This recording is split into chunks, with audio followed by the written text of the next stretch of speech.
இந்த நாள் என்னோடது, இந்த விடியல் என்னோடது, இந்த பொழுது என்னோடது, இந்த நேரம் என்னோடது. கடவுள் எனக்கு கொடுத்த பரிசு இந்த நாளும் நேரமும். நாளைக்கு எப்படி இருப்போம் நம்ம தெரியாது. ஆனால் இந்த நேரம், இந்த நொடி இது என்னோடது தானே, எனக்கான நேரம் தானே. ஒவ்வொரு நாளும் நான் இப்படி நினச்சிட்டு தான் நான் என்னோடய வேலைகளை செய்கிறேன். ஒவ்வொரு நாளும் காலையில் எழுந்திரிச்சு நான் வேலை செய்கிறதுக்கு ஒரு மோட்டிவேஷன், ஒரு பாசிட்டிவ் எனர்ஜி தேவைப்படும் இல்லையா? அந்த பாசிட்டிவ் எனர்ஜி என்னை சுற்றி இருக்கிறவங்க கொடுக்குறாங்க.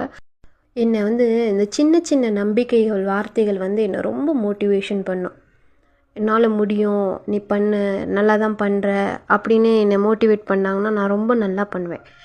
டீமோட்டிவேட் பண்ணால் அப்படியே தளர்ந்து போலாடும் கிடையாது. பண்ணுவேன், கண்டிப்பாக பண்ணுவேன். இன்னும் எதிர்த்து பண்ணுவேன், டபுளாக பண்ணுவேன். ஆனால் பாசிட்டிவ்னு ஒன்று இருக்குல்ல, அதை நம்ம எவ்வளோ நெகட்டிவை எதிர்த்தாலும் அந்த பாசிட்டிவ்னு ஒன்று கிடைக்கும்போது அதோடைய லெவலே வேறு மாதிரி இருக்கும், அந்த வைபே வேறு மாதிரி இருக்கும்.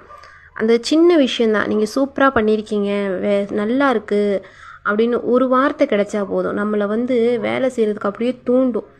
அந்த விஷயங்களை என்னை சுற்றி இருக்கிறவங்க பண்ணிகிட்ருக்காங்க. அதை நான் நம்புகிறேன். நீங்களும் தொடர்ந்து எனக்கு ஆதரவு தாங்க. என்னோடய பேஜை ஃபாலோ பண்ணுங்கள்.